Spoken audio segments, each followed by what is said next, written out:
Welcome to the Purge from Mom Show, episode 421. It's gearing up for the end of summer, and I want to talk to you about the lessons I learned having a slowed down summer. The past few summers, I've tried to do less when it came to work and hustle so that I could be refreshed. The school year's tiring, let's be real. It's a lot of hustle and bustle, it's all the go, go, go. And I wonder sometimes why we do it. I wonder why we continue to grind ourselves to the ground to keep up with other people, just waiting for summer. This summer, I decided I wanted to take some lessons that I could bring into my school year. And I'm going to share those ones with you. Show notes, they're going to be at a purposeforyourmom.com/podcast 421. And let's talk. Maybe your kids are back at school. By the time this airs, it is the first day of school for my kids. My kids are going to be in first grade, third grade, and 12th grade. So we are embarking on senior year. I don't have a kindergartner anymore. Everything feels like it's moving very fast. And that was my biggest lesson, was how much I loved slowing down. I'm going to clip notes to my summer and some of the things, and I'm going to pull out these lessons that I'm going to take into the year, and I want you to try to do the same. I want you to reflect on your summer today. I want you to think about how it's gone, what you wish you did more of, what you did less of, and then I'm going to give you some tools to kind of help make this a reality and not just a thing we do at the end of every summer where we reflect and we say, this is how things have been, right? Let's really talk about it. Last summer, I decided I didn't want my kids to go to camp the whole summer.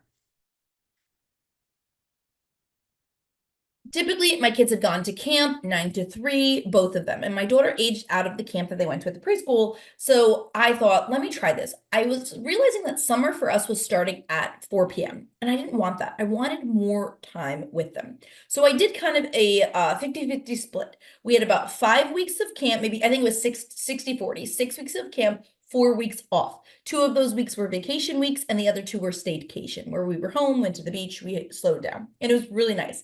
So this summer, I decided to do the same thing. I want time with my kids. It's one of the this space.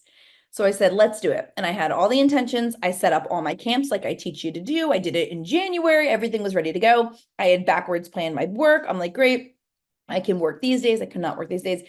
And then 2 of the weeks that I picked for camp, we lost because of planning. One was a planning situation. We had to move the camp. There was no other week that my daughter could go. It was for a Girl Scout camp. So we just, got the refund on that one. And then my son wound up having surgery and he's fine, tonsils, his 4th set of tubes. And they said the recovery could be up to 2 weeks. We didn't want to risk it with camp. So he didn't go that week. And so that means he really only had like 3 weeks where he was at a camp.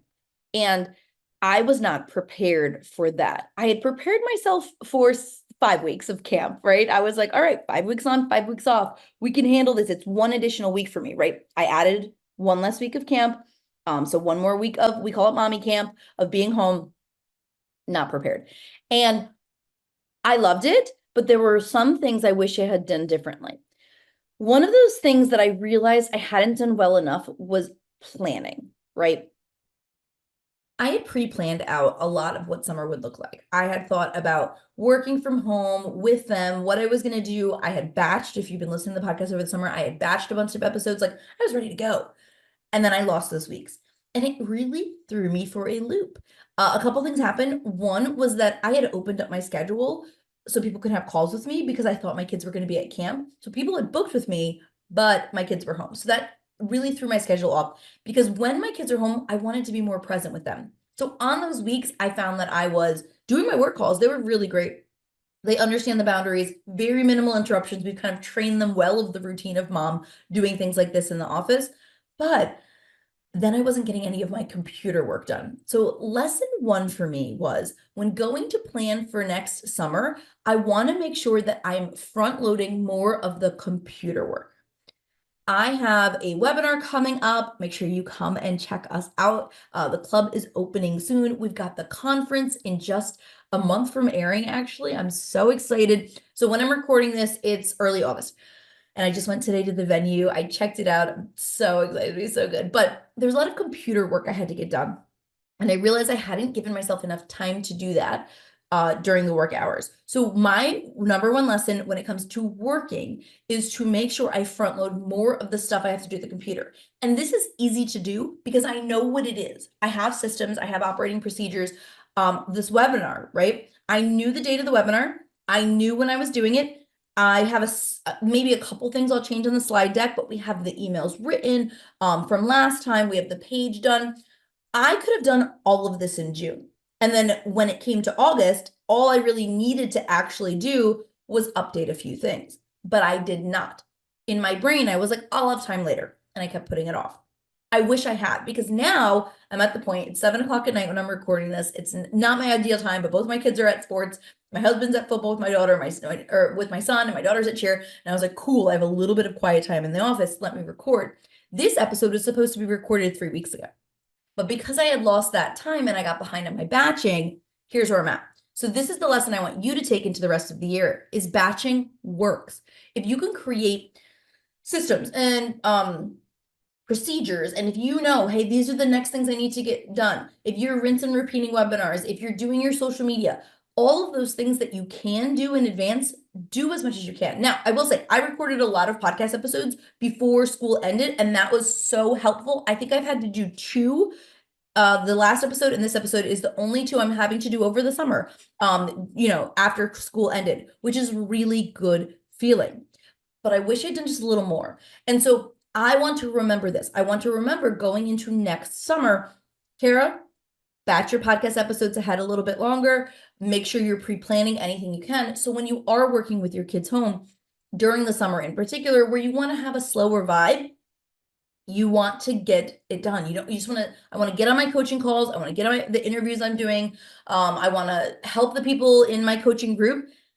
And then I don't want to worry about the computer stuff. And what I found happening was the computer stuff was getting left to last minute. Stuff was getting done sloppy. I was feeling really frazzled because of it.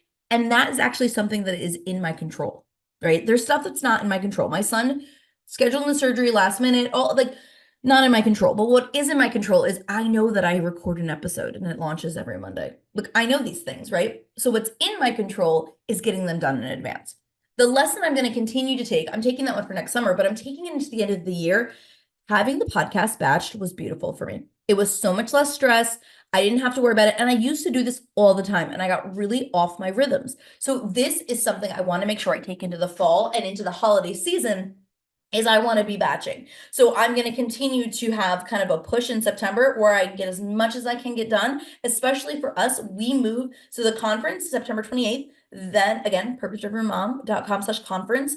I don't know if we're going to have tickets by the time this is airing. We only have 10 tickets left at this exact moment in real time. So we might not have them left then, but we're going to close this out. We're moving right into summit planning, and we're starting to plan our summit for the end of March, which means I'm on interviews. My time is limited. So I really want to use September to batch. I want you to ask yourself, when it comes to working from home, what sorts of things can you do in advance? What sorts of things are in your control? I think a lot of times we get into this victim mindset of like, well, I can't work because my kids are home. False. I can maximize my time. Listen, I dropped my kids off. I came home, I ate my dinner. I wanted to turn the TV on so bad. I was like, I never get the TV to myself. But I said, I have not had my kids out of the house, for, let me think. Yeah, it'll be almost 4 weeks that they've been somewhere out of the house, like at a camp where I've had time to work. I'm going to take this time and I'm going to use it. Then maybe I'll go watch my TV while I do some stuff on my computer. But it's really that intentionality. So I want you to remember that your business is in your control for some things. Take the stuff that you can control and do them in that way. I could have pre-planned a little bit better. I could have done these things in advance so that I could have a slower summer. No, I don't always need to batch this hardcore. I don't need to always do things 3 months in advance. So don't get me wrong, you don't have to. But if you know you're having a season, like the holidays are going to be here before we know it, I don't want to work, once we finish our 2025 planning challenge, which tends to be like the second week in December, I don't want to work very hard between that and the new year. I want to also take a break. And so knowing that that's coming, it's predictable, I know it's going to be here, really sets this fire under me to say, okay, what can I pre-plan and get done? It doesn't just have to be work stuff. Could be everything you could have done. All right. So that was one. Number 2 thing I learned was how freeing it is to remove some people-pleasing tendencies that I have. So I am working on it, right? There's a certification I was going to get in July. I didn't get it. I haven't gotten it yet. So I think I'm still going to work on it. but it's on people pleasing. It's a life coach specialization certification with people pleasing. And I was like, I need this, and then I will help other people with it. I did not realize the amount of pressure I was under like this school year to quote unquote perform for others. And I worked this through with my therapist for the past couple months, but I really had found myself back into unhealthy people pleasing behaviors. And maybe you can really feeling like you can't say no, feeling on edge a little bit, pressure for me. It's always like, I don't want people to feel left out. So inviting everyone to do things. This is, I don't know, remember if I shared this on the podcast, but last Halloween, this is something that happened. My daughter, I had talked to one of my friends who has a kid her age about trick-or-treating together. And then it turned into a whole thing. And we had like 20, it was a big group going trick-or-treating. I thought it was gonna be so much fun. My daughter had the worst time ever. Kids were pushing in front of her. She felt like she was getting yelled at more than other kids. Some people's parents weren't like watching it was not as much fun. And she does not forget that and will say, Mom, remember Halloween's coming. I don't want to trick or treat with anybody else. Right. And so it's that kind of, well, I don't want anyone to feel left out. It comes from a good place, but it's been detrimental to me. And I didn't realize how hard it was hitting me until this summer when I backed up. So I just gave a business tip. Let's talk personal for a second. I backed up in the summer. Now we see people all the time in the school year. My kids are walkers, so we walk to school. We talk to everybody. Hey, what's up? That we see at school. Very social, people at pick up and drop off. And they're in sports, they're in activities. Like we're constantly with and around people. And over the summer, when you're not constantly with people, it's hard to remember people. And I notice this a lot. I tend to be, if you've ever read The Life Council, I highly recommend it. It's like, I think the subtitle is 10 Friends Every Woman Needs. One of these is the yes friend. And the yes friend, I am for a lot of people. I have a yes friend for myself, but there is a yes friend in other groups. And this is the person who's always like coordinating activities and stuff. I realize that I'm that person. Like I'm always the one, hey, let's go trick-or-treating. Let's go to the playground. Let's do this. And then all of a sudden summer hit and nobody was texting me to hang out. And I got in my feels about it. I'm not gonna lie. I talked to her in therapy. I was like, wow, that's like actually really hurtful because I'm realizing that I'm always thinking about other people, but people aren't always thinking about me. But I had to also at the same time remind myself, I currently probably have about 22 text messages that are unread. In the summer, I'm just moving at a different pace, and so is everyone else. So I'm not mad about it. I'm not upset about not getting invited to things as much. Like the FOMO of that, like completely is dissipated. I used to get really in my feels about that one, right? Like, why are they hanging out without me? Like feeling left out. And this summer was really good for me because it reminded me a few things. One, I actually don't care that much to hang out with 100 people. I would rather have like a core group of people. It's nice because my kids have each other to play with too. So they weren't asking for a ton of play dates because they have each other. But also I realized one, I don't need to be always filling our schedule with other people. Like we're okay without it. And it doesn't mean what I was making it mean. Sometimes during the school year, if I didn't get an invite or my kidding, I would feel like a lot of things about it. But in the summer, I start, if I see people hanging out on Facebook, whatever, I just didn't care because I realized that it isn't about me. I have all these text messages. People are trying, like, it's just the summer vibe. I'm getting back to people late too. And it was actually freeing for me to realize that not everything is about me. If you've ever heard The Art of Saying No, this is a really good one. You cannot change how people think or feel or act or respond. There's 4 in there. I'm butchering that a little. Think, feel, act, respond, whatever. You can't. You're not in charge of that. And one of my core issues is I'm a little controlling. Like I want to control those things. I want people to think things or feel things. And I want to control everything. I work on it in therapy, right? But one of the things I realized was like, it's not all about me. People aren't doing things to like, listen, maybe somebody was like, I don't want to hang out with Cara, but because it was like out of sight, out of mind, like summer is, we're all busy. Everyone's got different schedules. We just didn't see as many people. And I didn't feel any obligation, to make an extra effort. Like I made a general effort if my kids asked to hang out with somebody, if we wanted to go someplace, if, like I would text somebody and be like, oh, you want to go to the park? Or, I made some effort. But I tend to do this like above and beyond effort because I don't ever want anyone to feel excluded.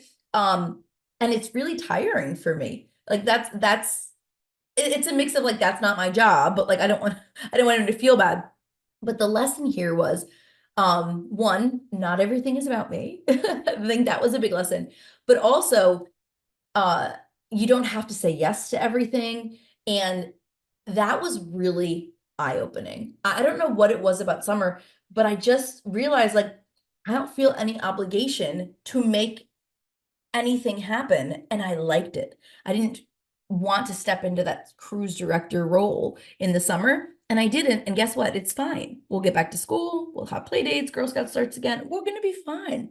But it was really nice to back up, which leads me to my next lesson was I, as much as my kids are annoying me right now, I loved all the time with my family. That was the best success of this summer, was hanging out with my family. We spent so much time together. We went camping. We were out in nature, a lot of tech, less time, like just being games. I loved camping. I'll talk about that in a second, but we spent a lot of time together. And again, now we're cruising to the end of summer. We've been inside too much. It's been raining. We're too hot. My son's recovering from surgery. So I think we're in that, like, we've had too much time together phase. But what I will say is I loved not every minute. That would be such an exaggeration and a lie. I loved having time with my family, is what I'll say.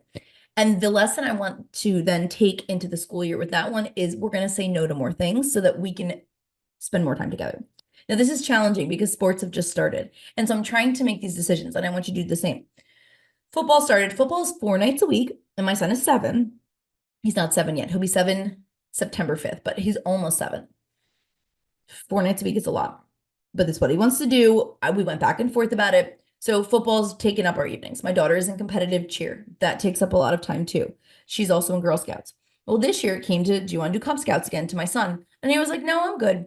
And my immediate thought was the FOMO, that fear of missing out. But our Cub Scout den is our friends. It's funny. It's the Girl Scout brothers, basically. And I really like those people. I like hanging out with them. It's super fun. And I started like, oh, he's gonna miss out. We're not gonna have time with our friends. They're gonna forget all those thoughts. And I said, what? Why would I even do something if he isn't like super into it? And so we had a family talk, and the discussion became the activities we're doing this year are gonna be ones that you love. If we're feeling mediocre about something, like we're not going to bother. Last year, soccer. I signed my son up for soccer. I said, you want to do soccer? He said, I guess so. Right? He was 6 in kindergarten. Soccer's like quote unquote a thing people do when they're that age. So I signed him up so we could try it. He didn't really love it. I said, you want to do soccer again? He said, no. Right? That's how we know. Football, my kid got his pads that day. He's in the backyard wearing them, like he is in. My daughter with cheer, same. I don't want to do things just because they pop up. I want to be very intentional about our schedule because our schedule is tight enough as it is. And so I just want to encourage you as you're going and the school year starting, you're going to start seeing everybody posting their fall sports and their fall activities. And you're going to be like, oh, my kid should. My kid should. What does your kid want to do?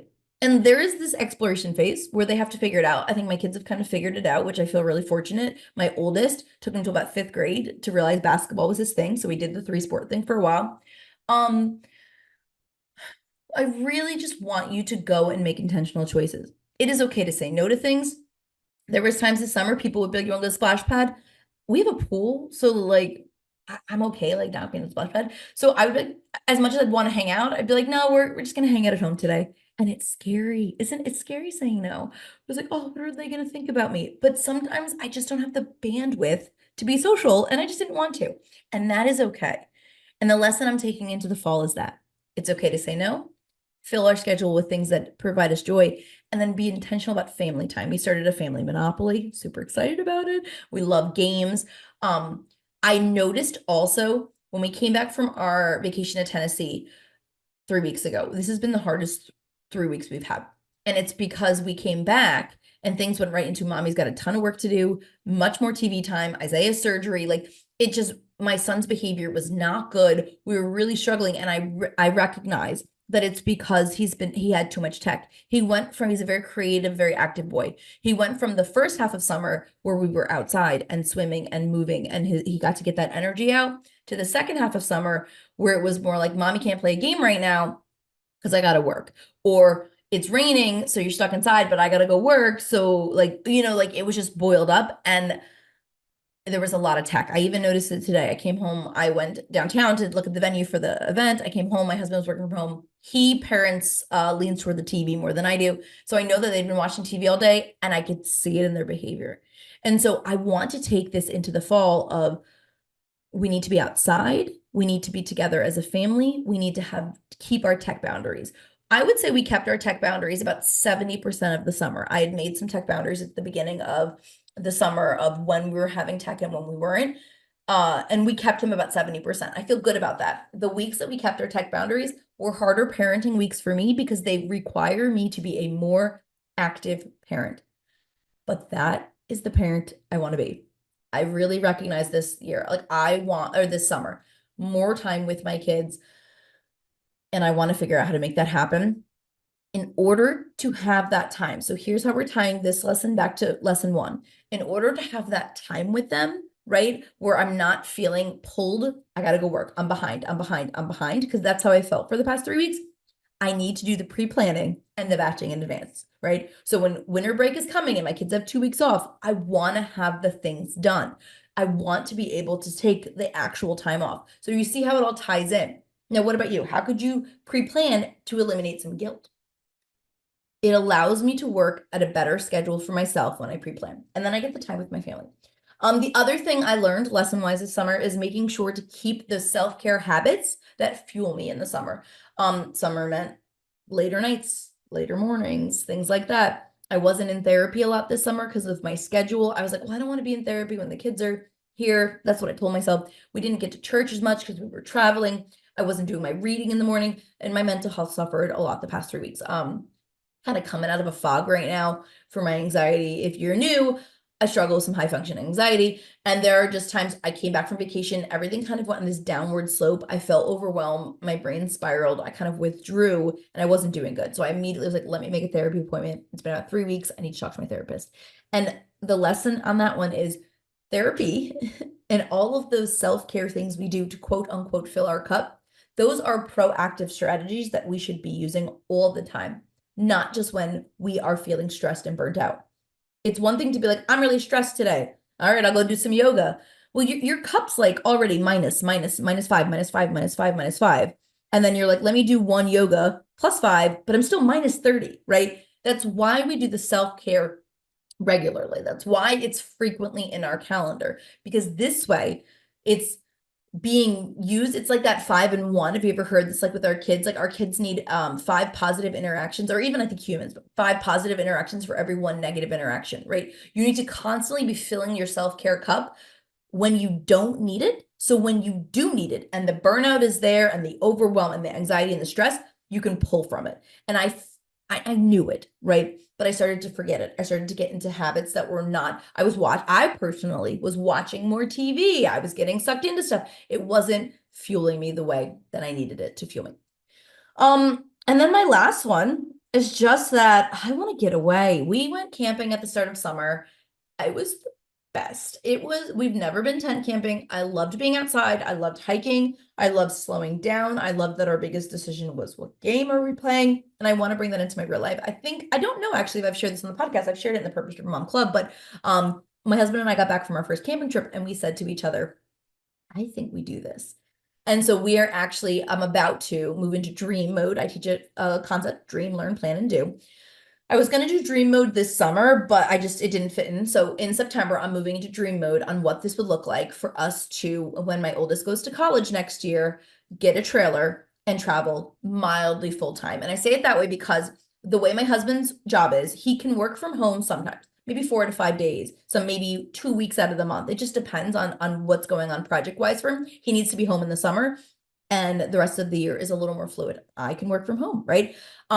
So I'm going to go into dream mode, and we decided next year when my kids are going into 4th and 2nd grade, we're going to take them out of school, homeschool, road school, if you will, and travel. So we might go away for 1 week, come home for 3, or go away for 3 weeks, come home for 1, and just go see the world.